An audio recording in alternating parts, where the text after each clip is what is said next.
الله توبة نصوحا عسى ربكم أن يكفر عنكم سيئاتكم ويدخلكم جنات تجري من تحتها الأنهار يوم لا يخزي الله النبي والذين آمنوا معه نورهم يسعى بين أيديهم وبأيمانهم يقولون ربنا أتمم لنا نورنا واغفر لنا إنك على كل شيء قدير. وقال عز وجل كما ورد في سورة النور وتوبوا إلى الله جميعا أيها المؤمنون لعلكم تفلحون. وقال جل وعلا كما ورد في سورة الزمر قل يا عبادي الذين أسرفوا على أنفسهم لا تقنطوا من رحمة الله إن الله يغفر الذنوب جميعا صدق الله العظيم. رب اشرح لي صدري ويسر لي أمري واحلل عقدة من لساني يفقهوا قولي. اللهم ربنا ألهمنا رشدنا وأعذنا من شرور أنفسنا. اللهم أرنا الحق حقا وارزقنا اتباعه وأرنا الباطل باطلا وارزقنا اجتنابه. اللهم وفقنا أن نتوب إليك توبة نصوحا آمین یا رب العالمین. آپ میں سے بہت سے حضرات کے علم میں ہوگا اخباری اطلاع کی بنیاد پر کہ میری آج کی گفتگو کا موضوع ہے توبہ کی عظمت اور اس کی تاثیر. اس کا پس منظر یہ ہے کہ پچھلے کئی مہینوں سے میری تقریر جو ہے وہ جو اس وقت عالمگیر حالات ہیں اور جو امت کو خطرات درپیش ہیں اور اس کے ضمن میں جو پیشین گوئیاں احادیث نبویہ میں موجود ہیں، جو میں کم سے کم یوں سمجھیے کہ 25 برس سے بیان کرتا آ رہا ہوں، لیکن اب وہ چشم سر کے سامنے آ رہی ہیں. پہلے وہ صرف یہ کہ انسان کو علمی اعتبار سے معلوم تھی، اب وہ صورتحال آنکھوں کے سامنے ہے. تو اس پر چونکہ گفتگو ہوتی رہی، لیکن ہر مرتبہ گفتگو کا اختتام اس پر ہوا کہ اس کا علاج کیا ہے، بچنے کا راستہ کون سا ہے. تو عام طور پر ایک لفظ پر توبہ، البتہ اس میں انفرادی توبہ، اجتماعی توبہ. انفرادی توبہ سے انسان اپنے گناہوں کی سزا سے بچ جاتا ہے. آخرت میں اللہ تعالیٰ اسے اپنے عفو درگزر کا، اپنی رحمت کا، اپنے فضل کا مستحق قرار دے دیتا ہے. لیکن دنیا میں قوم کی حالت نہیں بدلتی جب تک اجتماعی توبہ نہ ہو. اس اجتماعی توبہ کے ضمن میں مختصراً تو میں نے کچھ باتیں عرض کی ہیں، لیکن پھر بھی چونکہ ہر مرتبہ گفتگو کے اختتام پر یہ بات آتی تھی اور وقت ختم ہو رہا ہوتا تھا، لہذا اس کے بارے میں تفصیل سے گفتگو نہیں ہو سکتی. تو آج میں نے طے کیا کہ جو حالات ہیں وہ تو اب سامنے آ رہے ہیں. جو سلسلہ شروع ہو گیا ہے عراق میں، جس کے بارے میں شیرون صاحب یہ کہہ چکے ہیں کہ عنقریب عراق پر دینے کا پروگرام ہے. یہ جو مڈل ایسٹ کے ممالک ہیں یہ کب وجود میں آئے تھے؟ پچھلی صدی، 20ویں صدی میں جو پہلی جنگ عظیم ہوئی، اس سے پہلے یہ پورا علاقہ سلطنت عثمانیہ میں تھا، خلافت عثمانیہ کے تحت. پورا شمالی افریقہ، پورا یہ مغربی ایشیا، حجاز سمیت سارا معاملہ ایک سلطنت، ایک ملک، خلافت کے تحت.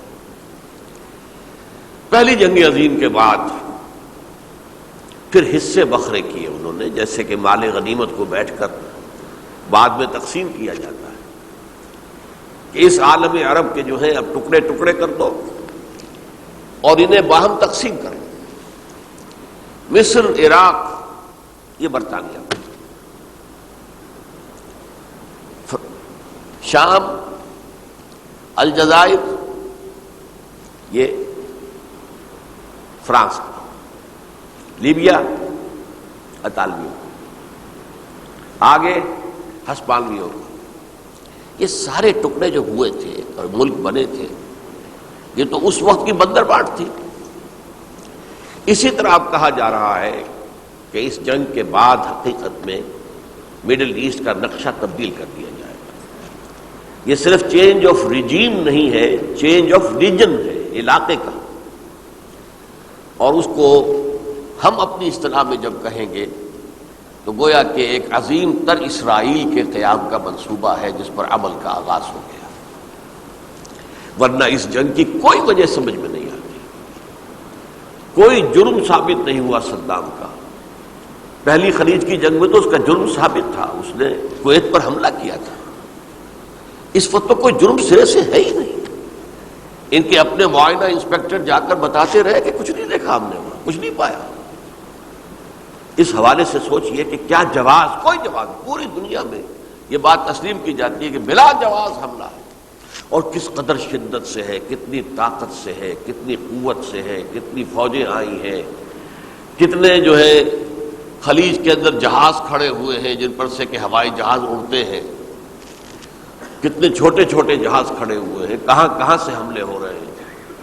تو اصل میں وہ کتاب الملاحم کے اندر حضور نے جن خبروں کی پیشن گوئی کی تھی وہ اب ہمارے سامنے ہے۔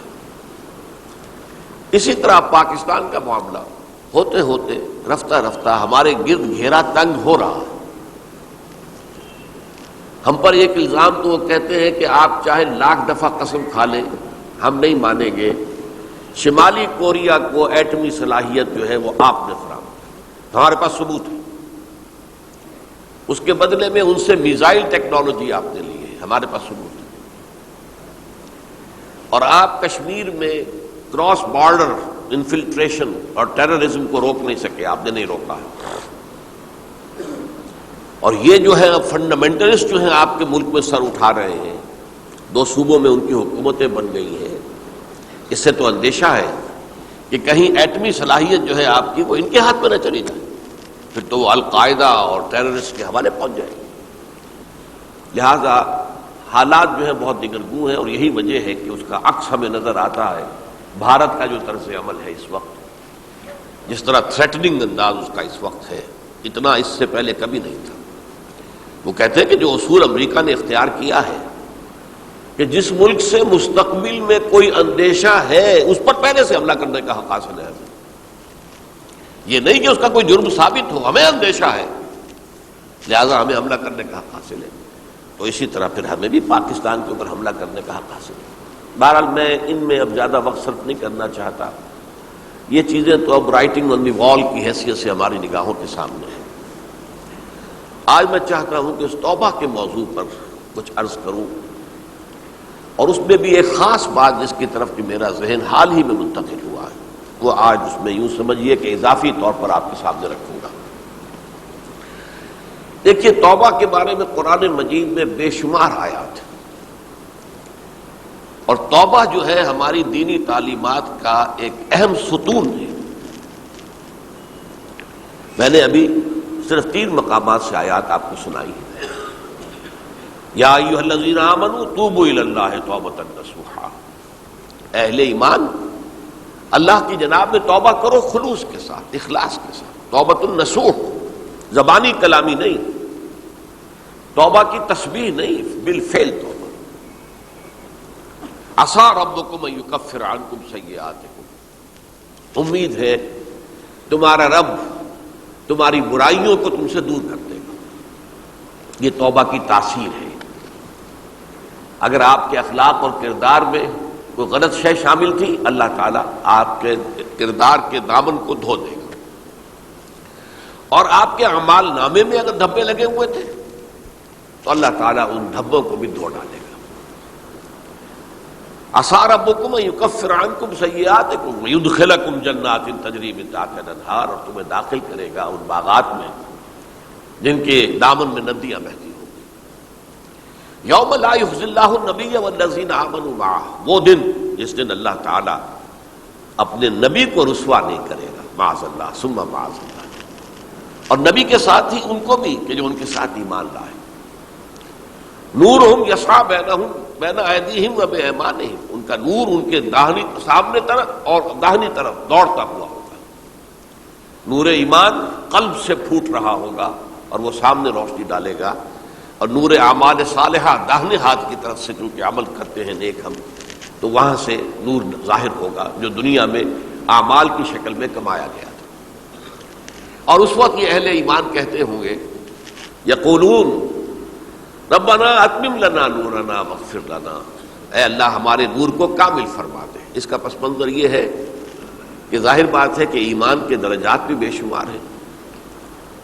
کہاں ابو بکر صدیق کا ایمان، کہاں ایک عام صحابی کا ایمان، کہاں ہم جیسے غیر صحابہ عام مسلمانوں کا ایمان، کہ نسبت خاک رابع عالم پاک، اسی نسبت سے اس نور کی انٹینسٹی ہوگی۔ حضور نے فرمایا کچھ لوگوں کا نور تو اتنا ہوگا کہ وہ مدینے سے صنعاء تک اس کی روشنی پہنچ رہی ہوگی، یمن کے دارالحکومت تک، اور کچھ لوگوں کا نور اتنا ہوگا کہ صرف ان کے قدموں کے آگے روشنی ہو جائے گی، جیسے ٹارچ ہوتی ہے آپ کے ہاتھ میں۔ تو ظاہر بات ہے کہ اگر آپ کو رات کے وقت جنگل سے گزرنا ہو اور پگڈنڈی ہو کوئی اور اندھیری شب ہو، تو آپ کے لیے وہ ٹارچ بھی کس قدر بڑی غنیمت ہے کہ آدمی دیکھ لیتا ہے کہ سامنے سانپ ہے، کیا ہے، گڑھا ہے، کھائی ہے، کیا ہے۔ تو اس روز جن کو وہ ٹارچ نصیب ہو گئی وہ بھی بہت خوش قسمت، بہت خوش قسمت، بہت خوش قسمت ہو گئے۔ لیکن ان کا کیا کہنا جن کا نور مدینے سے صنعاء تک پہنچ رہا ہو۔ تو جن کے نور کی یہ انٹینسٹی کم ہوگی وہ اللہ سے دعا دیں، تو نے اپنے ان بندوں پر کتنا فضل کیا ہے، کتنا بڑا نور ان کو عطا کیا۔ اتمم لنا، تو نے اپنے ان بندوں پر کتنا فضل کیا ہے، کتنا بڑا نور ان کو عطا کیا۔ اتمم لنا نورنا، ہمارا نور بھی اس کا اتمام فرما دے، تکمیل کر دے۔ واغفر لنا، اور یہ کیسے ہوگا؟ ایسے ہوگا کہ ہمارے گناہوں کی پردہ پوشی کر دے۔ گناہوں کی پردہ پوشی ہوگی تو پھر اس نور کی انٹینسٹی میں اضافہ ہو جائے۔ واغفر لنا انک علی کل شیء قدیر، یقیناً تو ہر شے پر قادر ہے۔ پھر میں نے آپ کو آیت سنائی سورہ نور کی، یہ آیت نمبر 31 بڑی طویل آیت ہے، اس کا آخری ٹکڑا ہے وَتُوبُوا إِلَى اللَّهِ جَمِيعًا أَيُّهَا الْمُؤْمِنُونَ لَعَلَّكُمْ تُفْلِحُونَ، اے ایمان والو اللہ کی جناب میں سب مل جل کر توبہ کرو تاکہ تم فلاح پاؤ۔ یہ گویا کہ اجتماعی توبہ کا جو میں نے آپ کے سامنے اصطلاح بیان کی ہے، یہ اس کا نقشہ ہے۔ اور ایک اور آیت جو میں نے آپ کو سنائی سورہ زمر کی آیت نمبر 53، بعض لوگوں پر کچھ مایوسی طاری ہو جاتی ہے، ہم اتنے عرصے سے گناہ کرتے چلے آ رہے ہیں، کیسے معافی ہوگی، کیسے ممکن ہے، کیسے چھٹکارا ملے گا؟ ایسے لوگوں کے لیے ان کے اطمینان کے لیے، ان کی دلجوئی کے لیے، ان کی تسلی کے لیے یہ آیت عظیم ترین آیات میں سے قرآن مجید کی۔ قل یا عبادی الذین اسرفوا علی انفسہم، اے نبی کہہ دیجئے اے میرے وہ بندو جنہوں نے اپنی جانوں پر ظلم کیا ہے، ظلم اٹھایا ہے، زیادتی کی ہے۔ تم اگر گناہ کرتے رہے ہو تو اپنی جان پر ظلم کیا ہے، میرا تو کچھ نہیں بگاڑا، اللہ تو غنی ہے، اس کی تو سلطنت میں کوئی کمی نہیں آتی۔ ایک حدیث قدسی میں الفاظ آئے ہیں میرے بندو اگر تم سب کے سب اولکم و آخرکم و انسکم و جنکم، تمام انس و جن اور اولین سے لے کر آخرین تک کسی بدترین انسان جیسے فاسق و فاجر ہو جائیں، سب ابلیس بن جائیں، تب بھی میری سلطنت میں کوئی کمی نہیں ہوگی۔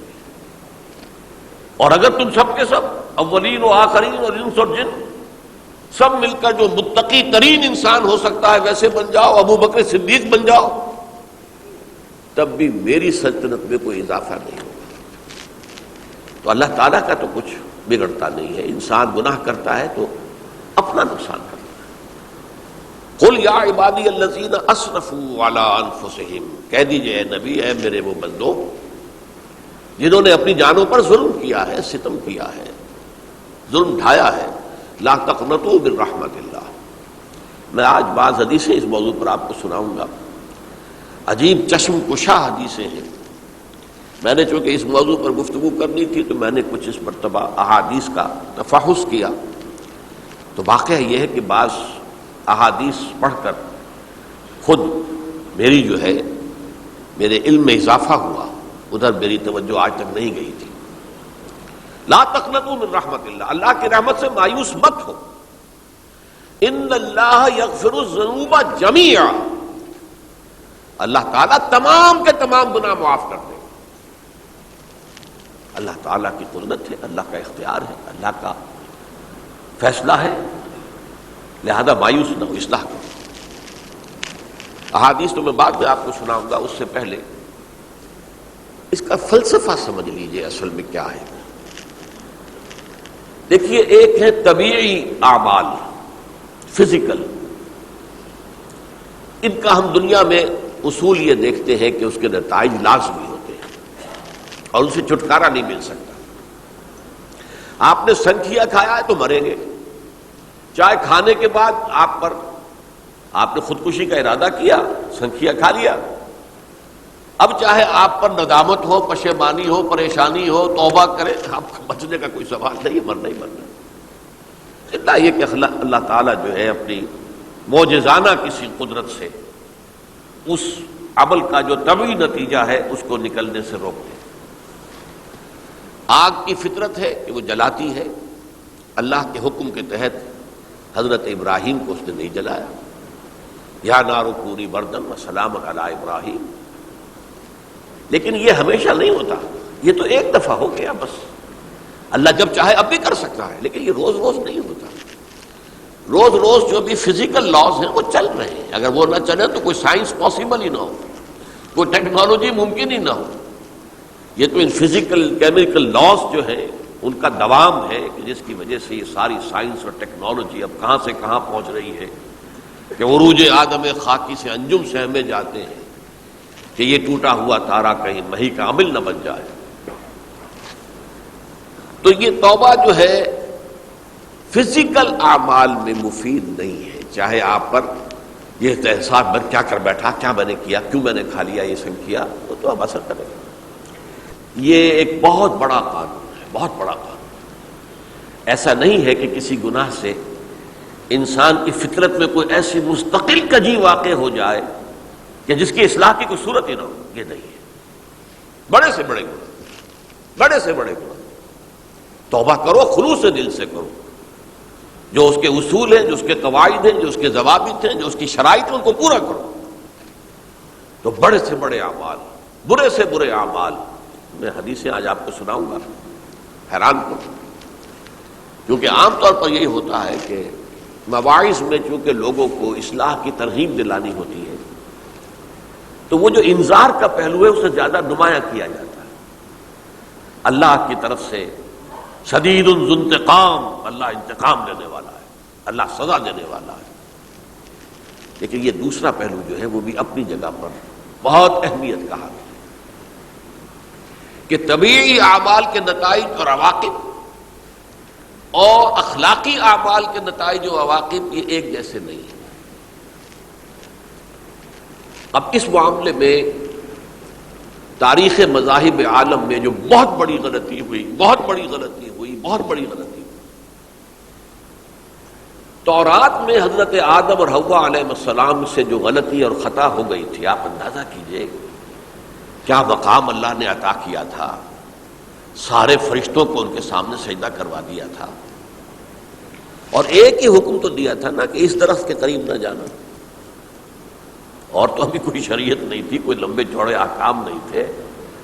کھاؤ جہاں سے چاہو، اس ایک درخت کے پیچھے پاس نہ جانا. وَلَا تَقْرَبَا هَٰذِهِ الشَّجَرَةَ فَتَكُونَا مِنَ الظَّالِمِينَ. اور وہی کام کر بیٹھے حضرت آدم اور حضرت حوا علیہ السلام. کتنا بڑا گناہ، کتنا بڑا گناہ، کتنا بڑا گناہ. لیکن قرآن نے وضاحت کر دی کہ آدم نے توبہ کی، اللہ نے معاف کر دیا. اللہ تعالیٰ سے کلمات سیکھے. ندامت دل میں پیدا ہو گئی حضرت آدم، لیکن الفاظ نہیں تھے. کن الفاظ میں اللہ سے معافی مانگوں، مجھ سے خطا ہو گئی، بہت بڑی غلطی ہو گئی. وہ الفاظ بھی اللہ نے سکھائے. فتلقى آدم من ربہ کلمات. یہ ہے جس میں کہ وہ علامہ اقبال کا ایک شعر ہے ان کے نوجوانی کے دور کا، جس پر میں بھول رہا ہوں کہ داغ دہلوی تھے یا کوئی اور تھے کہ جنہوں نے علامہ سے کہا تھا میاں اس عمر میں اور یہ شعر اس بڑی محفل میں بات آئی تھی کہ موتی سمجھ کے شان کریمی نے چن لیے قطرے جو تھے میرے عرق انفعال کے. انفعال کہتے ہیں عربی میں پشیمانی، شرمندگی. اور عام طور پر جب کسی انسان پر پشیمانی اور شرمندگی طاری ہوتی ہے تو پیشانی جو ہے اس پر کچھ پسینہ سا آتا ہے. تو قطرے جو تھے میرے عرق انفعال کے موتی سمجھ کے شان کریمی نے چن لیے. اللہ کی نگاہ میں ان کی اتنی قیمت، ان کی اتنی وقت میرے بندے نے پشیمانی اختیار کی ہے، اپنے اس غلط کام کے اوپر اسے رنج اور افسوس ہو رہا ہے، تو اللہ کی نگاہ میں اس کی یہ عظمت ہے، یہ قدرت ہے. تو اللہ تعالیٰ نے جب حضرت آدم کے دل میں وہ پشیمانی پیدا ہو گئی تو الفاظ نہیں تھے. کن الفاظ میں؟ ہم کہتے ہیں نا کہ مجھے سمجھ نہیں آ رہا کہ میں کس منہ سے آپ سے بات کروں، میری یہ حیثیت نہیں ہے، میں کن الفاظ میں اپنی جو ہے خطا کا اعتراف کروں. تو اللہ نے وہ کلمات خود سکھا دیے. فَتَلَقَّىٰ آدَمُ مِن رَبِّهِ كَلِمَاتٍ فَتَابَ عَلَيْهِ إِنَّهُ هُوَ التَّوَّابُ الرَّحِيمُ. یہ چیز کہیں تورات جب دوبارہ مرتب ہوئی ہے تو وہ نکل گئی، اس میں رہ گئی، باقی اس میں شامل نہیں ہوئی. یہ تاریخی اعتبار سے جان لیجئے، تورات جو ہے وہ آج سے 2500 بلکہ 2600 برس قبل سے دنیا سے غائب ہے. یہ تورات کا جو نسخہ تھا یروشلم میں 587 قبل مسیح میں جب نبوکدنضر نے، شاید آج کل آپ دیکھ رہے ہوں یہ عراق کی جنگ میں عراق کے جو خاص ڈویژنز ہیں عراقیوں کے، ریپبلکن گارڈز کے، ان میں سے ایک کا نام جو ہے وہ نبوکدنضر ڈویژن ہے، ایک کا حمورابی ڈویژن ہے. حمورابی جو ہے عراق کا بہت پرانا بادشاہ تھا اور تاریخ انسانی میں سب سے پہلا قانون اس نے مرتب کیا تھا. حمورابی یہ بہت پرانی تہذیب ہے، دنیا کی غالباً سب سے زیادہ اینشنٹ تہذیب جو ہے وہ عراق کی ہے. حضرت ابراہیم یہی پیدا ہوئے شہر عور میں. تو نبوکدنضر نے جب تباہ کیا تھا یروشلم کو، 6 لاکھ آدمیوں کو قتل کیا اور 6 لاکھ کو قیدی بنا کر لے گیا بیبیلونیا. بابل کا لفظ بھی آج کل آ رہا ہے. کسی زمانے میں وہ عظیم شہر تھا دنیا کا، اب وہ معمولی سا شہر رہ گیا ہے، نئے شہر بڑھ گئے. تو اس وقت سے اس نے جب یروشلم میں جو ہیکل سلیمانی حضرت سلیمان کی بنائی ہوئی مسجد تھی اس کو جب گرایا ہے، اس کے بعد سے وہیں پر وہ نسخہ رکھا ہوا تھا تورات کا. پھر دنیا میں وہ نسخہ اب نہیں ہے. یہودیوں کا کہنا ہے کہ موجود ہے مسجد اقصیٰ کے نیچے، وہ جب اس نے گرایا تھا تو جو نیچے تہخانے تھے وہ نہیں گرے تھے، وہ محفوظ رہتے، اوپر ملبہ آ گیا اور وہیں پر وہ تورات اور وہ تابوت سکینہ جس میں حضرت موسیٰ کا عصا بھی رکھا ہوا ہے اور بہت سے وہ من اور سلوہ کے بھی کچھ نمونے رکھے ہوئے ہیں، وہ تابوت سکینہ اس کا قرآن مجید میں سورہ بقرہ میں ذکر ہے، وہ بھی موجود ہے. اور جو ربائی وہاں اس وقت تھے ان کے علماء، ان کی لاشیں بھی وہاں پڑی ہوئی ہیں. وہ جب ہم کھدائی کریں گے تو دنیا میں سامنے آ جائے گی. لیکن بہرحال اس وقت جو مجھے کہنا تھا وہ یہ کہ چونکہ اصل تورات اس وقت گم ہو گئی، 150 سال کے بعد اسے پھر یادداشتوں سے کچھ مرتب کیا گیا تو اس میں غلطیاں پیدا ہو گئی. اب انسانی یادداشت کا معاملہ آ گیا.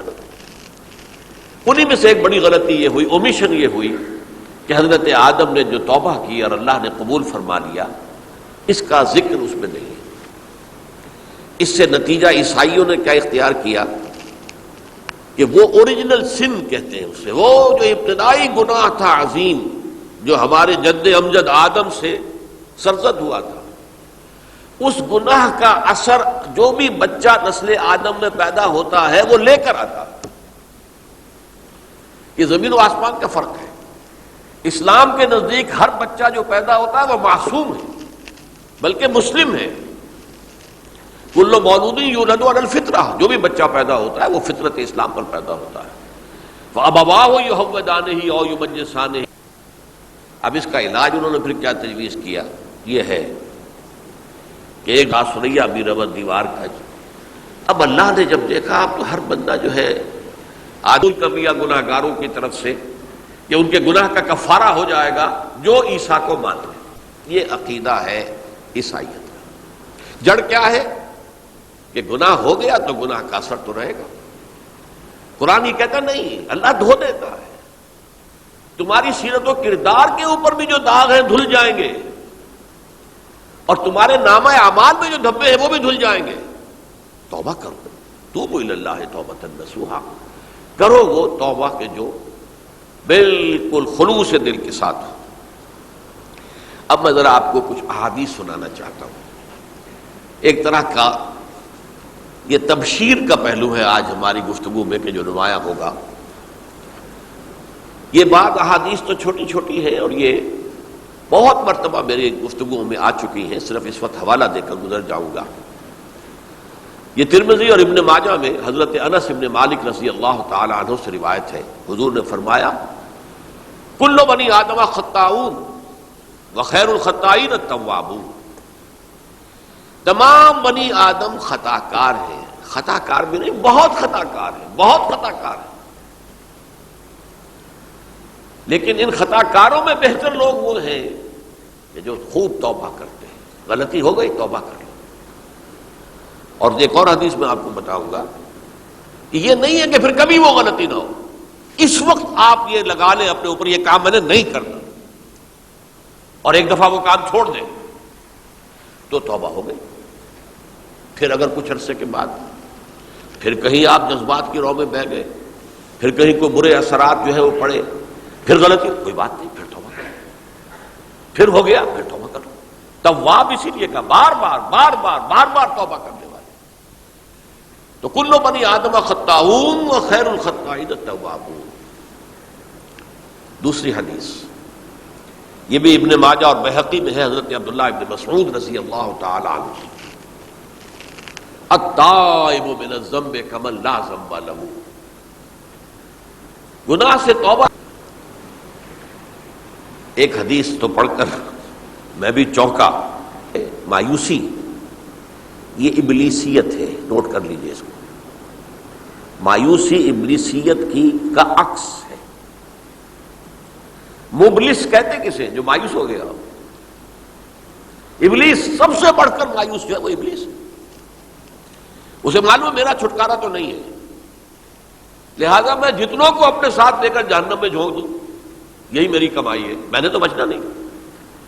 تو ابلیس کہتی ہے اس کو جو انتہائی مایوس، مبلس، جو رحمت خدا بندی سے مایوس ہو چکا۔ اب اس کو دور کرنے کے لیے حدیث سنیے، اور یہ حدیث مسلم شریف کی ہے، صحیحین کے اندر، حضرت ابو ہریرہ سے۔ حضور فرماتے ہیں والذی نفسی بیدہ،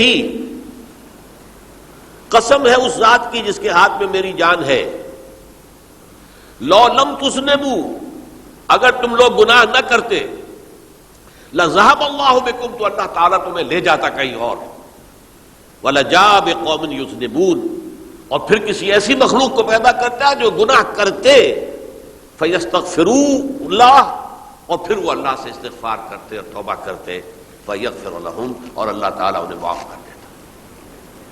تو میں نے عرض کیا کہ یہ بعض چیزیں ہوتی ہیں کہ جن کا واقع سے کوئی تعلق نہیں ہوتا، لیکن ایک زور بیان کے لیے، ایک بات کو ایمفیسائز کرنے کے لیے، جیسے قرآن مجید میں آتا ہے، اے نبی کہہ دو ان کان للرحمن ولد فانا اول العابدین، اگر اللہ کا کوئی بیٹا ہو تو میں سب سے پہلے میں اس کو پوجوں گا، جب میں اللہ کو پوجتا ہوں تو اللہ کا اگر کوئی بیٹا ہوتا تو کیا میں اسے نہ پوچھتا؟ لیکن نہیں ہے۔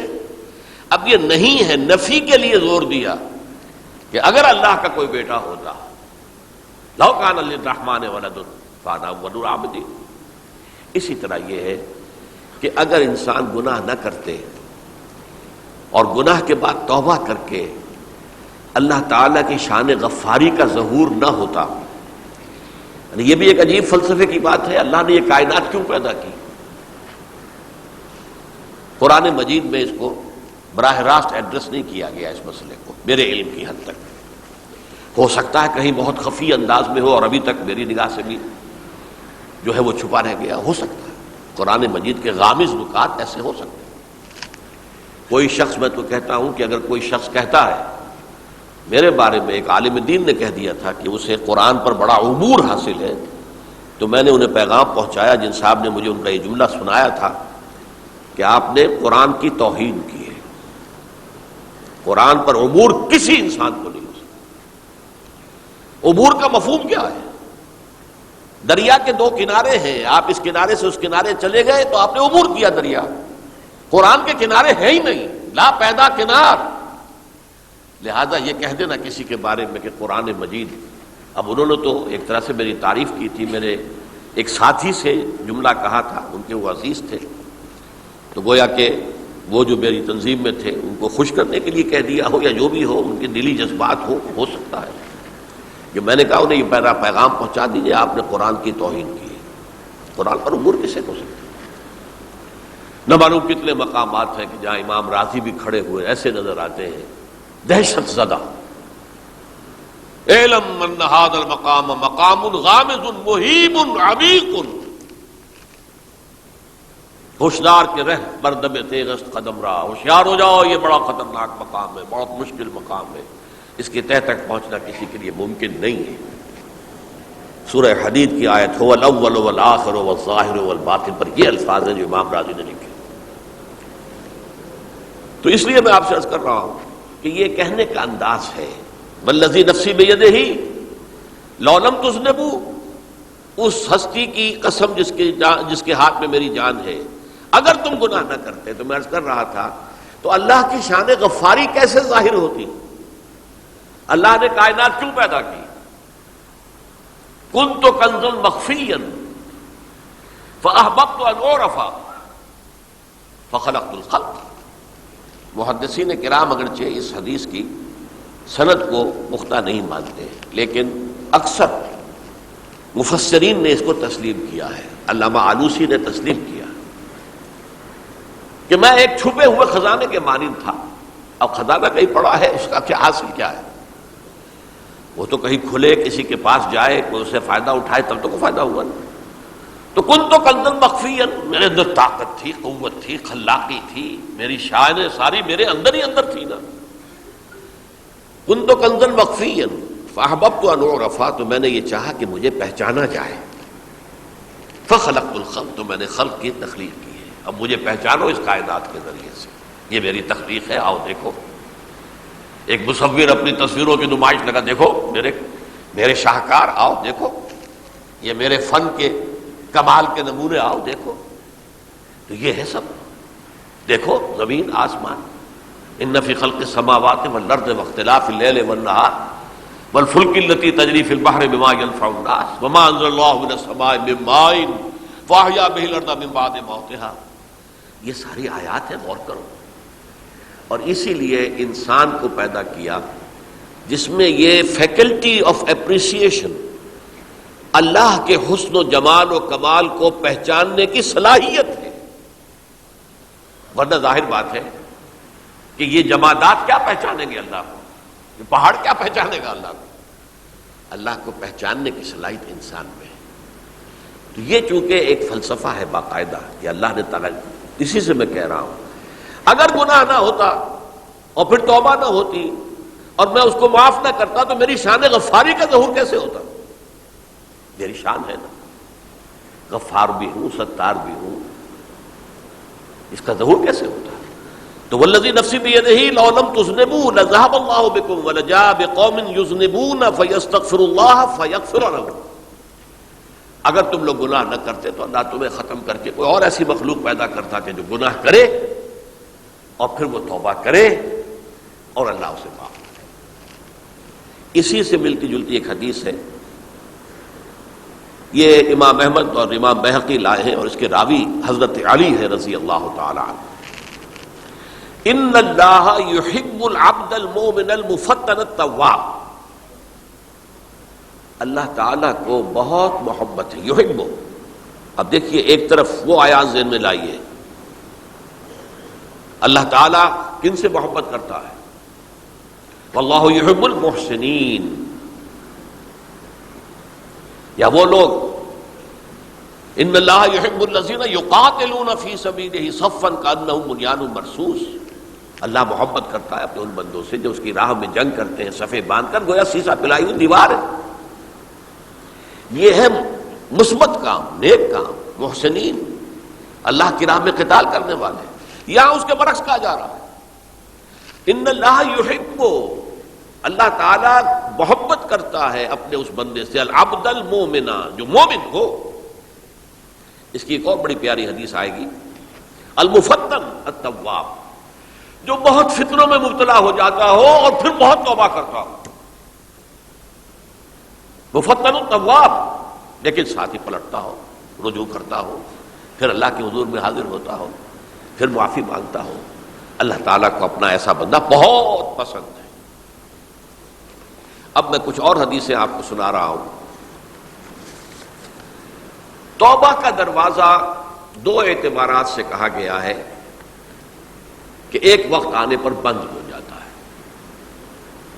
ایک حدیث کے تو الفاظوں میں نوٹ کر کے نہیں لایا ہوں کہ اللہ تعالیٰ نے توبہ کا ایک دروازہ اتنا چوڑا کھلا رکھا ہوا ہے کہ جس کو عبور کرنا جو ہے وہ سال ہا سال میں ممکن ہو، اور یہ بند نہیں ہوتا جب تک کہ سورج مغرب سے طلوع نہ ہو جائے۔ یہ قیامت کی جو آخری، قریب قیامت کی جو آخری نشانیاں ہیں ان میں سے وہی حدیث میں آپ کو سنا رہا ہوں، عن ابی ہریرہ رضی اللہ تعالی عنہ، اور یہ مسلم شریف کی روایت ہے، من تاب قبل ان تطلع الشمس من مغربها تاب اللہ علیہ، سورج کے مغرب سے طلوع ہونے سے قبل تک جو لوگ توبہ کریں گے اللہ تعالیٰ ان کی توبہ قبول کر لے گا۔ البتہ جب وہ قیامت کی وہ نشانی ظاہر ہو جائے کہ سورج مغرب سے طلوع ہو رہا ہے، اب دروازہ توبہ کا بند ہے۔ اب اس کے بعد اگر توبہ کوئی کرتا ہے تو اللہ تعالیٰ اس کی توبہ کو قبول نہیں کرے گا۔ یہ تو اجتماعی سطح پر ہوئی۔ انفرادی سطح پر عن عبداللہ ابن عمر رضی اللہ تعالی عنہما عن النبی صلی اللہ علیہ وسلم قال ان اللہ عز وجل یقبل توبۃ العبد ما لم یغرغر۔ یہ ترمذی میں ہے، حضرت عبداللہ ابن عمر رضی اللہ تعالی عنہما سے، کہ اللہ تعالیٰ اپنے بندے کی توبہ قبول کرتا ہے جب تک کہ وہ جسے ہم کہتے ہیں گھنگرو نہ بولنے لگے حلق کے اندر، جبکہ نزع، عالم نزع ہو اور جان جو ہے وہ آ کر پھر یہاں اٹکتی ہے، تو اس وقت تک دروازہ کھلا ہے توبہ کا۔ لیکن جب یہ شکل ہو گئی تو دروازہ بند۔ یہ انفرادی سطح پر ہو گیا، جب آپ کے موت کے آثار اتنے واضح ہو گئے کہ اب جا رہے ہیں، اب توبہ کریں گے تو توبہ قبول نہیں ہوگی۔ اجتماعی سطح پر جب قیامت جو ہے اس کی وہ گھڑی آ گئی کہ سورج مغرب سے طلوع ہو گیا، اب توبہ کا دروازہ بند۔ ایک اور حدیث ہے جو میں نے بہت وطن کے ساتھ آپ کے سامنے رکھی، یہ حضرت انس بن مالک رضی اللہ تعالی عنہ سے مروی روایت ہے، جو حضور کے خادم خاص تھے، اور یہ متفق علیہ بھی ہے، یعنی بخاری میں بھی ہے، مسلم میں بھی ہے، لیکن تھوڑا سا فرق ہے الفاظ کا۔ تو جو مسلم شریف کی روایت ہے اس کے الفاظ کیا ہیں؟ للہ اشد فرحا بتوبۃ عبدہ حین یتوب الیہ، جان لو اللہ تعالیٰ کو زیادہ خوشی ہوتی ہے اپنے کسی گناہ گار بندے کی توبہ سے جبکہ وہ توبہ کرتا ہے۔ کس سے زیادہ ہوتی ہے؟ اب اس کی ایک تمثیل دی، من احدکم، ایک ایسے شخص سے بھی زیادہ بڑھ کر خوشی ہوتی ہے، کان علی راحلتہ بارض الفلات، کہ جو بہت ہی دور دراز کے اور سنسان علاقے میں سفر کر رہا تھا، فانتحرفت منہ، تو اس کی سواری جو ہے گم ہو گئی، وعلیہا طعامہ وشرابہ، اسی پر اس کا کھانا بھی تھا اور پانی بھی تھا، اونٹنی پر سفر کر رہا تھا، اسی پر ہوتا ہے راحلہ جو ہے راستے کا سامان، اچانک کہیں بیٹھا ہے تھوڑی دیر کے لیے سستانے کے لیے، کہیں اونگ آ گئی اور اونٹنی صاحبہ غائب ہو گئی۔ اب آنکھ کھلی اور اس نے دیکھا، فَأَيَّسَ مِنْهَا، تلاش کر کر کے مایوس ہو گیا، کہیں اونٹنی کا سراغ نہیں۔ اب ظاہر بات ہے کسی صحرا میں یہ کیفیت، اس کا مطلب کیا ہے؟ یقینی موت۔ فَأَتَى شَجَرَةً فَاسْتَجَعَ فِي ظِلِّهَا وَقَدْ أَيَسَ مِنْ رَاحِلَتِهِ، تو وہ ایک درخت کے نیچے اس کے سائے میں آ کے لیٹ گیا، گویا کہ موت کی امید میں۔ فَبَيْنَهُمَا وَهُوَ كَذَلِكَ إِذْ هُوَ بِهَا قَائِمَةٌ عِندَهُ، اس کی کہیں دوبارہ آنکھ لگی ہے، جو کھولا تو دیکھتا ہے اونٹنی تو موجود ہے، کھڑی ہے،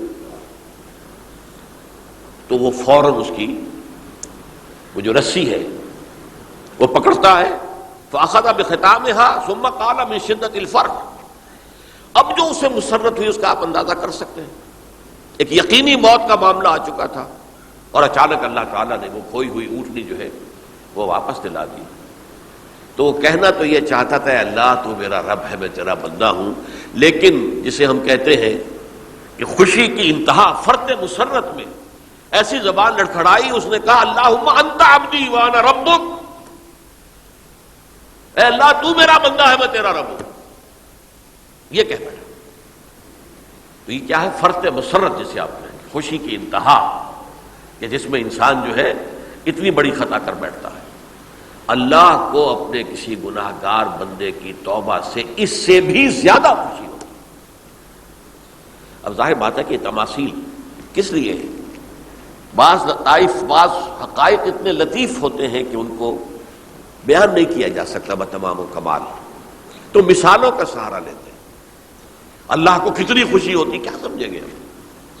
لہذا یہ مثال تو سمجھ میں آ گئی نا کہ ایک لقودق صحرا میں انسان سفر کر رہا تھا، ایک ہی اونٹنی ہے، اسی پر اس کا پانی ہے، اسی پر اس کا کھانا ہے، اور کہیں ٹھہرا ہے تھوڑی دیر کے لیے اور اونٹنی غائب ہو گئی، اور اس کے بعد تلاش کر کے شمال مغرب جنوب ہر جگہ دیکھ لیا آپ نے، کہیں اونٹنی کا سراغ نہیں. اب موت کے انتظار میں لیٹ گیا کہ اچانک دیکھتا ہے کہ اونٹنی موجود ہے.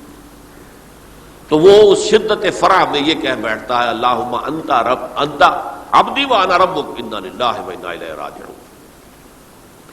اب دیکھیے ایک حدیث وہ آ رہی ہے اور اس کو یوں سمجھیے، اللہ تعالیٰ نے جو انسان پیدا کیے ہیں ان کے مزاج مختلف ہیں.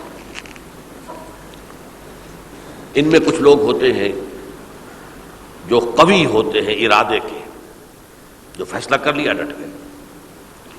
کچھ لوگوں میں وہ قوت ارادی اتنی مضبوط نہیں ہوتی، وہ ادھر ادھر سوچتے رہتے ہیں.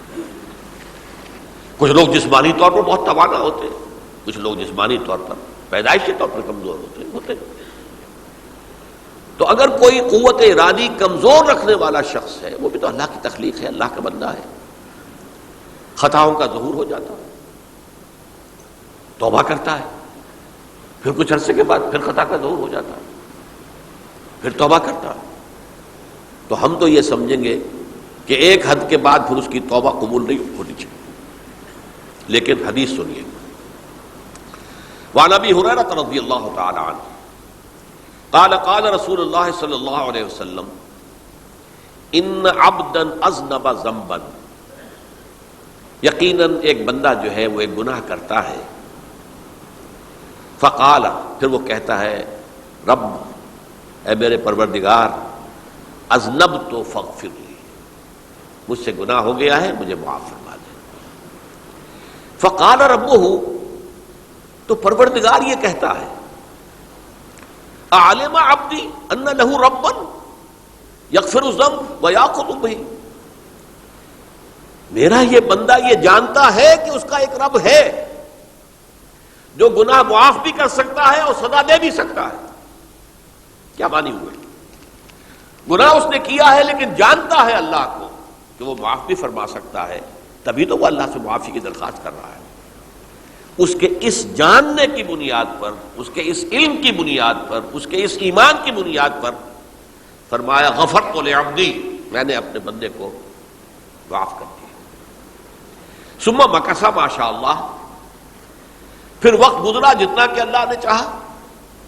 ثم اذنب ذنبا، پھر اس سے گناہ ہو گیا. فقال رب اذنبت ذنبا فاغفر، پھر کہتا ہے پروردگار مجھ سے گناہ ہو گیا، پھر مجھے معاف فرما دے. فقال ربہ، اللہ فرماتا ہے عالم عبدی ان لہ ربا یغفر الذنب ویاخذ بہ، میرا بندہ ہے نا جو جانتا ہے کہ اس کا ایک رب ہے، ایمان باللہ اس کے اندر ہے، تبھی تو پکار رہا ہے، اور یہ بھی جانتا ہے کہ وہ گناہ معاف بھی کر سکتا ہے اور چاہے تو پکڑ بھی سکتا ہے، سزا بھی دے سکتا ہے. تو فرمایا، اللہ تعالیٰ فرماتے ہیں میں نے فرمایا کہ میں نے معاف کر دیا.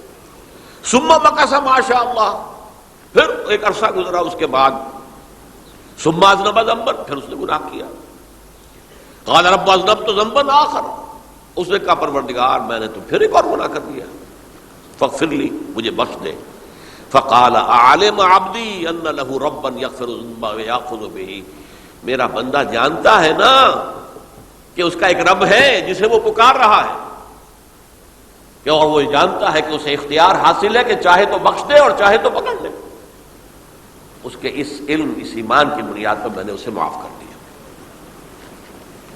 ایک اور حدیث، میں نے چونکہ اس گفتگو کے لیے ان احادیث کا تفحص کیا ہے، یہ تو بہت ہیں حدیثیں، میں نے ان میں سے کچھ چنی ہیں.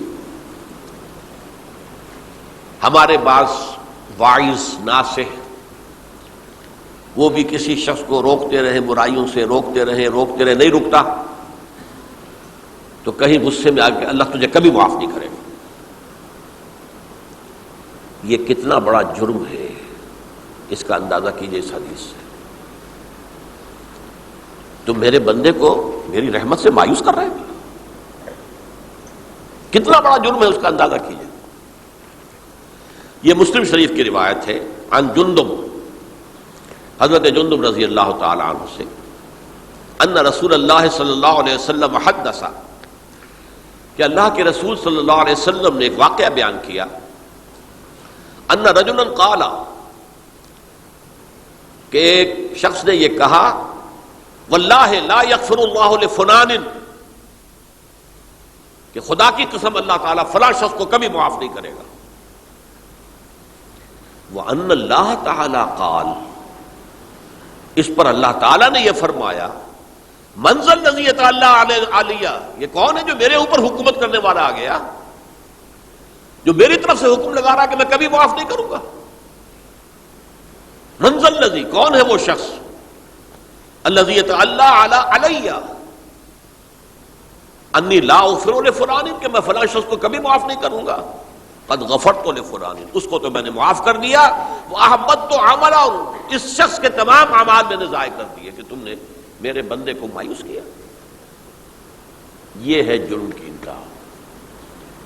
تو توبہ کی دعوت دیتے رہو، توبہ کے لیے لوگوں کو آمادہ کرتے رہو، توبہ جو ہے اس کے لیے ترغیب دیتے رہو، اللہ تعالیٰ معاف فرمانے والا. اب آخری حدیث سنا رہا ہوں، یہ تو بہت ہی عجیب حدیث ہے اور متفق علیہ، یہ بخاری اور مسلم دونوں میں. حضرت ابو سعید الخدری رضی اللہ تعالی عنہ جو ہے وہ اس کے راوی ہیں. حضور نے فرمایا، کانا فی من کانا قبلکم رجل قتل 99 نفسا، تم سے پہلے جو امت تھی بنی اسرائیل، گویا کہ ان کا ذکر ہے، اس میں ایک آدمی ایسا تھا جس نے 99 قتل کیے تھے. اب آپ اندازہ کیجئے کتنا بڑا گناہ کبیرہ ہے قتل. قرآن مجید میں آتا ہے فَكَأَنَّمَا قَتَلَ النَّاسَ جَمِيعًا، اگر ایک انسان کو بھی ناحق قتل کر دیا گیا تو یہ ایسی ہے گویا کہ اس نے پوری نوع انسانی کو قتل کر دیا. اس نے 99 قتل کیے. فَهَلْ لَهُ مِن تَوْبَةٍ، پھر اس کے بعد یہ ہوا کہ اس کے اندر توبہ کا جذبہ پیدا ہوا. فَسَأَلَ عَنْ أَعْلَمِ أَهْلِ الْأَرْضِ، تو اس نے پھر سوال کیا، لوگوں سے پوچھا کہ زمین میں رہنے والوں میں کون سب سے بڑا عالم ہے. فَدُلَّ عَلَىٰ رَاهِبٍ، تو اسے بتایا گیا فلاں راہب فلاں جگہ پر ہے، وہ بہت نیک ہے، بڑا عالم ہے. فَأَتَاهُ، وہ اس کے پاس آیا. فَقَالَ أَنَّهُ قَتَلَ 99 نَفْسًا فَهَلْ لَهُ مِن تَوْبَةٍ، انہوں نے کہا دیکھیے راہب صاحب، میں نے 99 انسان قتل کیے، اب مجھے یہ بتائیے کہ میرے لیے توبہ کا کوئی امکان ہے؟ فقال لا، اس نے کہا نہیں. فقتلہ، اس نے اس کو بھی قتل کر دیا. فکمل بہ 100، اپنی سینچری مکمل کر لی، مطلب 99 کے بعد ایک کی کسر تھی، اس کو بھی قتل کیا، 100 پورے کر لیے. ثم سأل عن عالم اہل الارض، پھر اس نے پوچھا کوئی اور، کوئی بڑے عالم انسان ہو. فدل علی رجل عالم، پھر اس کی رہنمائی کی گئی ایک بڑے عالم شخص کی طرف. فقال انه قتل 100 نفس، تو اس نے وہاں جا کر کہا کہ میں 100 انسان ہلاک کر چکا ہوں، قتل کر چکا ہوں. فہل له من توبہ، میرے لیے توبہ کا کوئی امکان ہے؟ فقال نعم، اس نے کہا کیوں نہیں، 100 قتل کیے تب بھی کیا ہے. توبہ کا راستہ دروازہ کھلا ہوا، معلوم یغرغر، جب تک کہ وہ گھنگرو نہیں بج رہا اس وقت تک تمہارے توبہ کا دروازہ کھلا ہوا ہے۔ فرمایا نعم ومن یحول بینہ وبین التوبہ، تمہاری توبہ کے درمیان اور تمہارے درمیان کون حائل ہو سکتا ہے؟ توبہ کا دروازہ کھلا ہے۔ لیکن ساتھ ہی کہا انطلق الی ارض کذا و کذا، اب تم ایسے کرو جہاں تم رہتے ہو وہاں نہ جاؤ واپس، وہاں کا ماحول اچھا نہیں ہے، معاشرہ اچھا نہیں ہے، ہو سکتا ہے کہ تم توبہ پر قائم نہ رہ سکو، تم فلاں جگہ چلے جاؤ وہاں اچھے لوگ آباد ہیں ان میں جا کر رہو۔ فإن بها أناسا يعبدون اللہ تعالی، وہاں ایسے لوگ آباد ہیں جو اللہ کی بندگی کرتے ہیں، فاعبد اللہ معهم، تو تم ان کے ساتھ مل کر اللہ کی بندگی اور پرستش کرو، ولا ترجع الی ارضک، اپنی زمین کی طرف اپنے وطن میں واپس نہ جاؤ، فإنها ارض سوء، وہ بری جگہ ہے۔ فانطلقا، تو وہ چل پڑا، ہجرت کر رہا ہے، اس جگہ جا رہا ہے جہاں کا راہب نے بتایا تھا۔ حتی اذا نصف الطریق، جب آدھا راستہ اس نے پورا کر لیا، اتاہ الموت، موت آ گئی۔ فاختصمت فیہ ملائکۃ الرحمت و ملائکۃ العذاب، اب وہ جہنم کے فرشتے بھی آ گئے اس کی جان قبض کرنے کو، اور جنت کے بھی آ گئے۔ فقالت ملائکۃ الرحمہ، رحمت والے جو فرشتے ہیں جنت والے، انہوں نے کہا جا تائبا مقبلا بقلبہ اللہ تعالی، یہ شخص توبہ کر کے اللہ تعالیٰ کی طرف ہجرت کر رہا تھا، اس لیے اس کی نیت کی بنیاد پر اب یہ جنتی ہے، لہذا اس کی روح ہم قبض کریں گے۔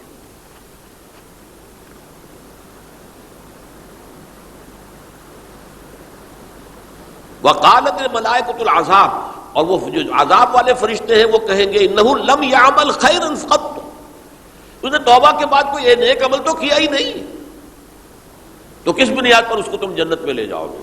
اس کو تو دوزخ میں جانا چاہیے۔ فاتاہ ملک فی صورت آدمی، تو ان کے پاس اللہ نے ایک اور فرشتے کو بھیج دیا آدمی انسانی شکل کے اندر، فجعلوہ بینہم، تو ان فرشتوں نے کہا بھائی ہمارا فیصلہ کرا دو، اس کی روح ہم لینا چاہتے ہیں یا ہم لینا چاہتے ہیں؟ انہیں حکم بنا لیا۔ فقال قیسوا ما بین الارضین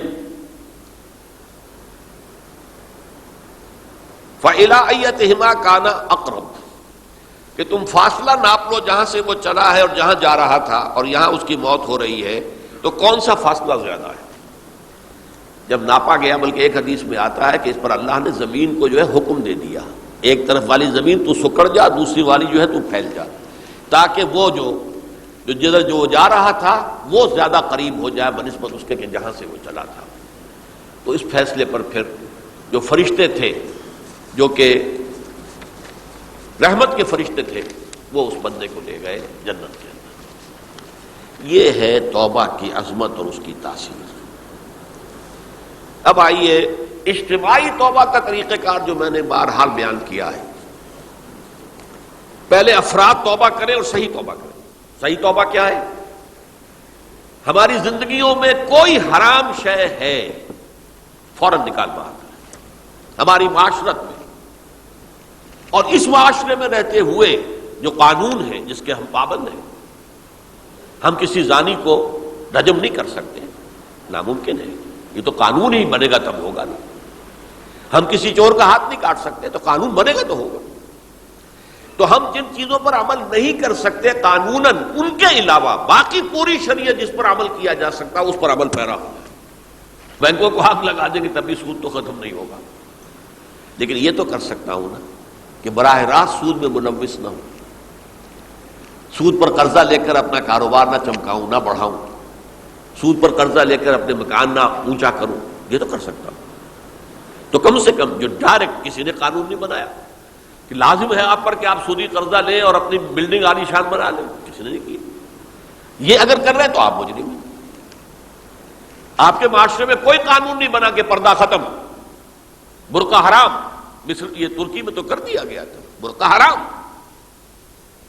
وہاں تو سر کو اوپر جو ہے ڈھانپنا جو ہے، سکارف لینا بھی ممنوع ہے، یہاں تو نہیں ہے۔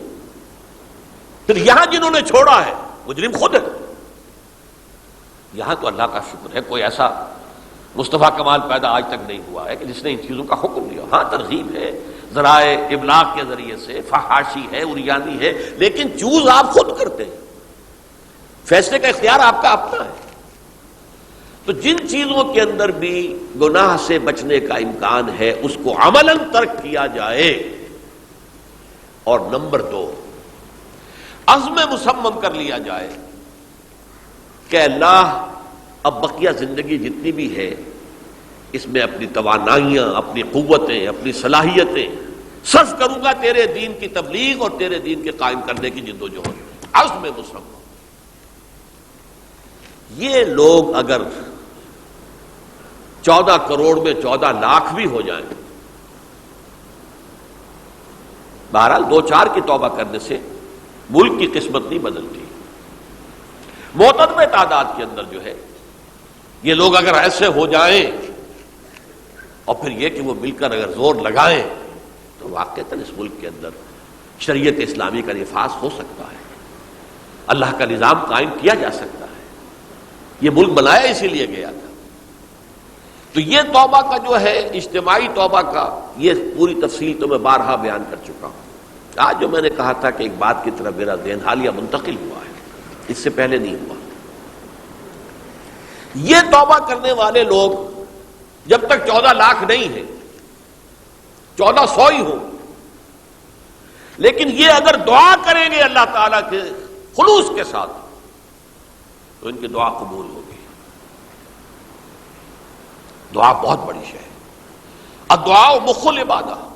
ٹھیک ہے، بڑا لمبا راستہ لگتا ہے یہ کہ 14 لاکھ انسان توبہ کرے یا 2 لاکھ یا 3 لاکھ انسان توبہ کریں، صحیح معنی میں توبہ کریں، اور پھر وہ جمع ہو، ایک طاقت بنے، تن من دھن لگانے کے لیے، جانے دینے کے لیے تیار ہو جائیں.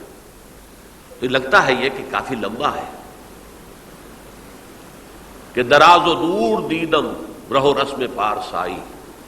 یہ تو بڑا لمبا راستہ ہے. اسی سے لوگ کہتے ہیں کہ پھر کیا حل ہوا؟ یہ تو حل جو ہے تو کوئی عملی حل تو نہیں ہوا. اس میں میرا ذہن منتقل ہوا ہے دعا. اجیب دعوت الداعی اذا دعان امن یجیب المضطر اذا دعاہ. بھلا وہ کون ہے جو کسی مضطر کسے کہتے ہیں؟ ایک شخص نہایت پریشان حال ہو گیا ہو، نہایت پریشان حال، اور اس میں اللہ کو پکارے، پروردگار تو میری دستگیری فرما. اللہ کسی اور طرف مجھے کوئی توقع نہیں رہی، کوئی نہیں رہا جس سے مجھے کوئی امید ہو.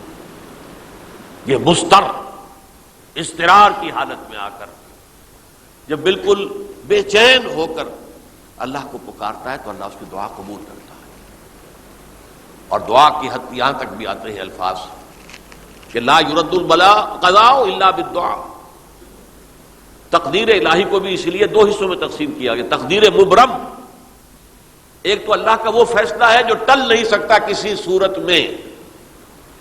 ایک تقدیر معلق ہوتی ہے تو صحیح اللہ کا فیصلہ، لیکن اس میں تبدیلی ہو سکتی ہے. یہ جو تقدیر معلق ہوتی ہے اس میں دعا انتہائی مؤثر شے ہے. لا يرد البلاء الا لا يرد القضاء الا بالدعاء. قضا جو ہے وہ نہیں بدل سکتی سوائے دعا کے. اس دعا کی تو کم سے کم ہم منادی کریں، لیکن پہلے شرط وہی ہے، ورنہ وہ دعا نہیں ہے، ورنہ وہ توبہ نہیں ہے. توبہ صحیح ہو، حرام سے اپنے وجود کو، اپنے گھر کو پاک کریں، اس کے بغیر کچھ نہیں. اس کے بغیر تو جیسے کہ کہا گیا سورہ مائدہ میں قل یا اہل الکتاب لستم علی شیء حتی تقیموا التوراۃ والانجیل. اے نبی ان سے کہہ دیجئے اے اہل کتاب تمہاری کوئی حیثیت اللہ کی نگاہوں میں نہیں ہے، تمہاری کوئی دعا اللہ کے ہاں قابل پذیرائی نہیں ہے جب تک کہ تم تورات اور انجیل کو قائم نہیں کرتے. لہذا دعائیں تو نہ بنو. 30 لاکھ آدمی جو ہے حج کے موقع پر کیسی کیسی دعائیں مانگتے ہیں. کہاں جا رہی ہیں دعائیں؟ کہاں ہیں ان کی قبولیت کے آثار؟ توبہ صحیح ہو. اور توبہ کے بارے میں آج میں نے امکانی حد تک آپ کے سامنے آج ترغیب و تشویق کا پہلو رکھا ہے. مایوسی اس کو کہا بھی جاتا ہے، مایوسی کفر ہے. اور میں نے آپ سے کہا آج کہ لا تقنطوا من رحمت اللہ ان اللہ یغفر الذنوب جميعا. 99 قتل کیے ہوں، 100 قتل کیے ہوں، تب بھی توبہ کرو گے تو اللہ توبہ قبول فرمائے گا. اور کس شان کے ساتھ قبول فرمائے گا اس حدیث کے اندر آیا، متفق علیہ حدیث صحیح بخاری اور صحیح مسلم کے اندر ہے.